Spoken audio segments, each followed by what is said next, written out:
Hello everyone, welcome to my channel. I am Dr.Curious and this is my very first video to upload in the YouTube, and the only aim to create this YouTube channel is to make you understand medicine in the easier way, and I will try to do it.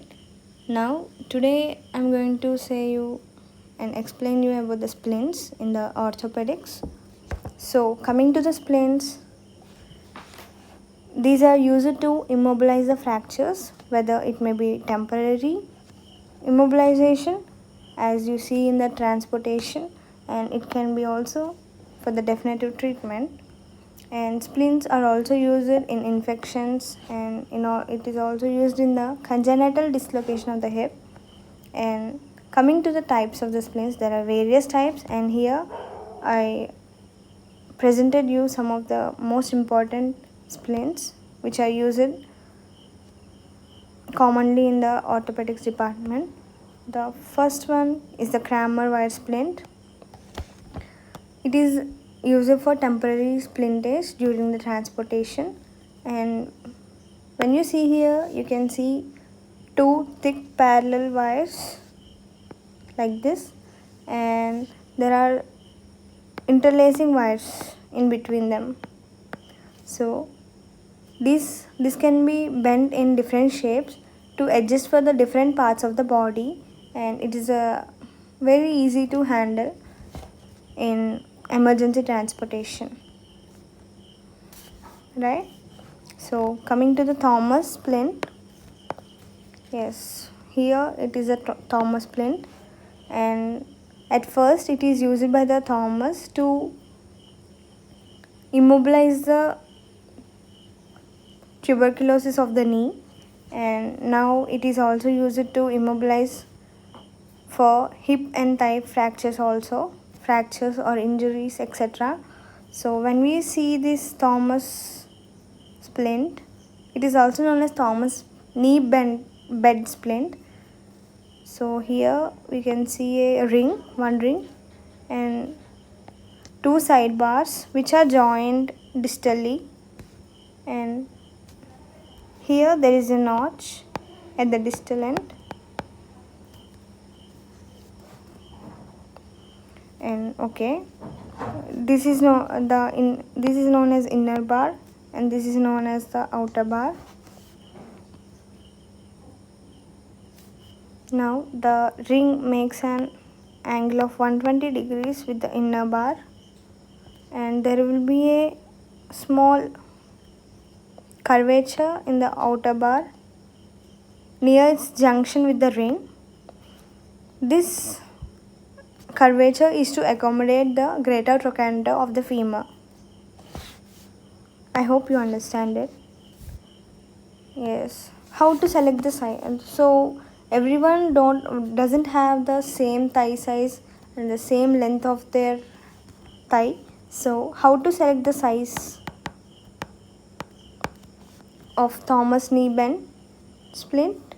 So sizes, we should consider the ring size, and we should consider the length of the splint. So how to calculate the ring size? Coming here, first we should measure the thigh circumference. Okay, thigh circumference.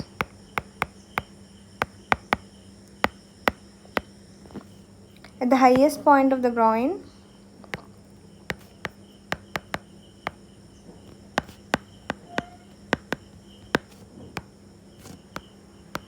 Okay, now we should add 2 inches to it. So this will be our ring size. Now coming to the length,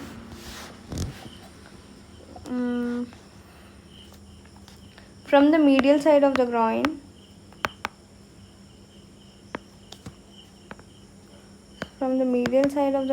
at the highest point, we should measure the length up to the heel. So up to the heel we should measure the length, and we should add 6 inches to it. So it will be our length of the Thomas splint. So this is all about the Thomas splint. It is most commonly used for the femur fractures. So coming to Bowler Brown splint. it will have 1 to 3 pulleys, and we can add traction weight to it, as you see in the above picture. The advantage of Bowler Brown splint over Thomas splint is there will be no outer ring. There will be no ring, so that it doesn't cause discomfort. But this Bowler Brown splint doesn't have a counter traction, so that it cannot be used in the transportation. Now coming to Dennis Brown splint, it is, see here, it is used to treat the CTEV. What is meant by CTEV? It is congenital talipes equina virus. So it is also known as the club foot. Yes, this is all about the Dennis Brown splint. And the cock-up splint. The cock-up splint is used for radial nerve injury or radial nerve palsy. And this knuckle bender splint is used for ulnar nerve palsy. And here the aeroplane splint, it is used for the brachial plexus injury.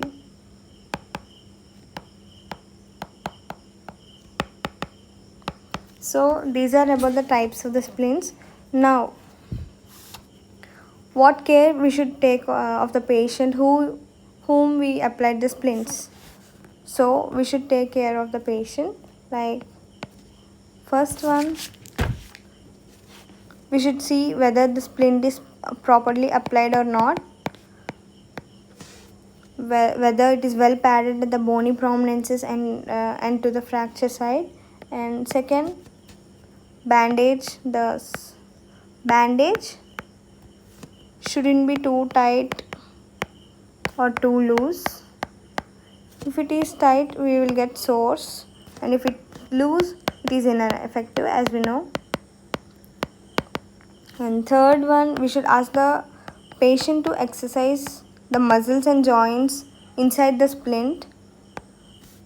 How much he can do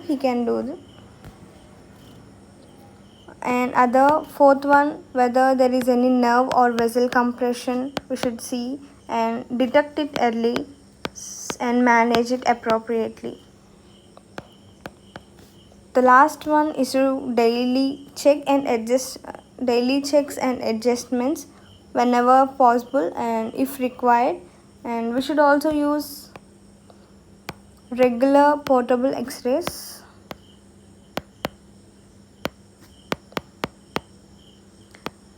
to check whether there is good positioning of fractures or not. So this is all about the splints, and as it is my first video,